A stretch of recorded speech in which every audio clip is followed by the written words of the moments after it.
Assalamualaikum warahmatullahi wabarakatuh. Perkenalkan, saya Mutaharatul Uhra dari Universitas Negeri Makassar, Program Studi Ekonomi Pembangunan. Pada kesempatan kali ini, saya akan memperkenalkan kota asal saya, yaitu Kota Bantaeng, Sulawesi Selatan. Let's watching.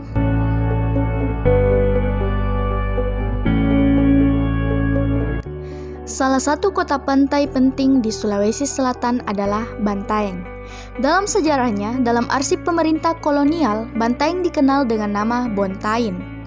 Wilayah itu menjadi onderafdeling tersendiri dalam struktur administrasi, Celebes en Onderhoorigheden. Bantaeng pada perkembangannya telah menjadi kota pantai yang penting dalam sejarah. Tidak saja karena posisi strategis kotanya di pesisir pantai, namun karena peran sejarah manusia dan sumber daya wilayah yang dimainkannya selama ini. Setiap tempat selalu memiliki nama atau identitas. Identitas itu kadang berganti dan kadang dipertahankan. Seperti halnya kota-kota lain, Bantaeng juga mempunyai sejarah penamaannya. Sejarah penamaan Bantaeng menurut tradisi lisan setempat masih terkait dengan Tomanurung, yang umum berlaku di beberapa tempat di Sulawesi Selatan. Dalam catatan sejarah yang merujuk pada nama Bantaeng adalah adanya kerajaan tua yang bernama Bantayan. Kerajaan ini diperkirakan berdiri pada tahun 1254 dalam kitab Negara Kertagama karya Empu Prapanca juga menyebut kerajaan ini di Sulawesi. Masyarakat setempat mengakui bahwa yang dimaksud dengan Bantayan pada saat itu adalah Bantaeng pada masa kini. Masyarakat Bantaeng percaya dengan sumber tersebut yang ditandai dengan penempatan hari jadi Bantaeng pada tanggal 7 Desember 1254. Hal itu diperkuat dengan Peraturan Daerah Nomor 28 Tahun 1999. Pada peta tahun 1717, nama Bantaeng nampak tertulis sebagai Bontin. Ini menunjukkan bahwa telah ada perubahan dan evolusi penamaan Bantaeng. Kemudian pada tahun 1737, nama Bontin berubah menjadi Bontain. Identitas ini selama masa pemerintah kolonial sampai awal kemerdekaan terus dipertahankan. Barulah pada tahun 1959 sesuai Undang-Undang Nomor 29 Tahun 1959, nama Bontaeng kemudian berubah menjadi Bantaeng. Nama Bantaeng yang dikenal pada masa kini memiliki akar sejarah yang panjang. Era kerajaan lokal dikenal dengan nama Bantayang. Dalam sumber tradisional disebut dengan Buttatoa atau Tanah Tua, negeri yang lama.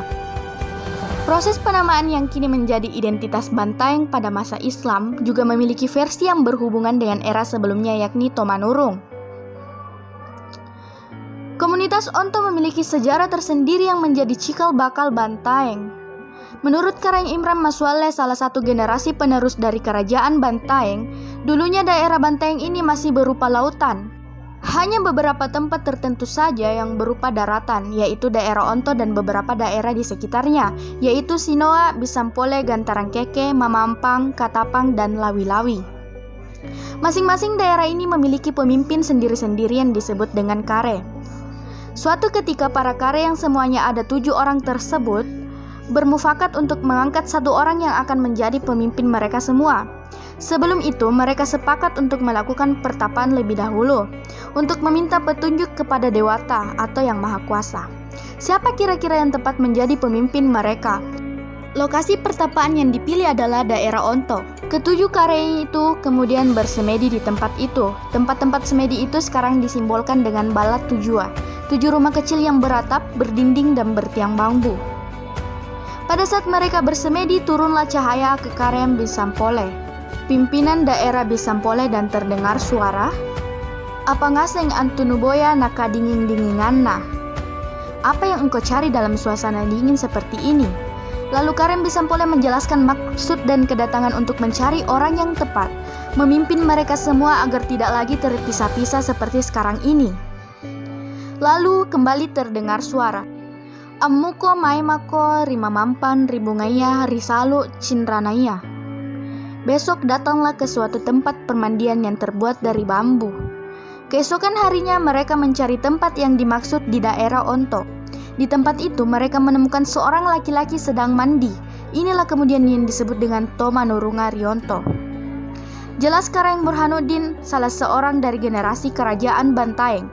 Lalu ketujuh Karang menyampaikan tujuannya untuk mencari pemimpin, sekaligus meminta Tumanurung untuk memimpin mereka. Tumanurung menyatakan kesediaannya tapi dengan syarat, "Eroja nuangka anjari karaeng, tapi nakkepa angin kau leko kayu. Nakkeje nek masolong ikau sampara memanyu." Saya mau diangkat menjadi raja pemimpin kalian, tapi saya ibarat angin dan kalian ibarat daun. Saya air yang mengalir dan kalian adalah kayu yang hanyut, kata Tumanurung. Ketujuh Karang yang diwakili oleh Kare Bisampole pun menyahut, "Kutarima papalaknu tapi kualle ko pamajiki tang kualle ko pakkodi. Kualle ko tambara tang kualle ko racun." Saya terima permintaanmu, tapi kau hanya kuangkat jadi raja untuk mendatangkan kebaikan dan bukan untuk keburukan. Juga engkau kuangkat jadi raja untuk jadi obat dan bukannya racun. Maka jadilah Tumanurung Rionto ini sebagai raja bagi mereka semua. Pada saat ia memandang ke segala penjuru, maka daerah yang tadinya laut berubah menjadi daratan. Tumanurung ini sendiri lalu mengawini gadis Onto yang dijuluki Dampang Onto atau gadis jelitanya Onto. Setelah itu mereka pun berangkat ke arah yang sekarang disebut Gamacaya. Di satu tempat mereka bernaung di bawah pohon, lalu bertanyalah Tumanurung, "Pohon apa ini?" Dijawab oleh Karang Bisampole, "Pohon taeng," sambil memandang ke arah 6 Kare yang lain. Serentak ke-6 Kare yang lain menyatakan "ba", tanda membenarkan dalam bahasa setempat. Dari sinilah kemudian muncul kata Bantaeng. Dari dua kata tadi yaitu ba dan taeng. Jelas Karang Imran Maswaleh. Konon karena daerah Onto ini menjadi daerah sakral dan perlindungan bagi keturunan Raja Bantaeng bila mendapat masalah yang besar, maka bagi anak keturunan kerajaan tidak boleh sembarang memasuki daerah ini, kecuali diserang musuh atau dipakaikan dulu tanduk dari emas.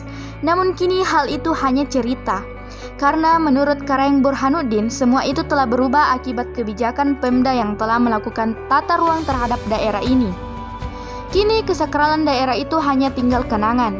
Penetapan hari jadi Bantaeng pada tanggal 7 menunjukkan simbol bala Tujua di Onto. Dan tahu Tujua yang memerintah di masa lalu yaitu Karang Onto, Bisampole, Sinoa, Gantarangkeke, Mamampang, Katapang, dan Lawi-Lawi. Cukup sekian sejarah singkat dari Kota Bantaeng, Sulawesi Selatan. Terima kasih atas perhatiannya. Semoga bermanfaat. Wassalamualaikum warahmatullahi wabarakatuh.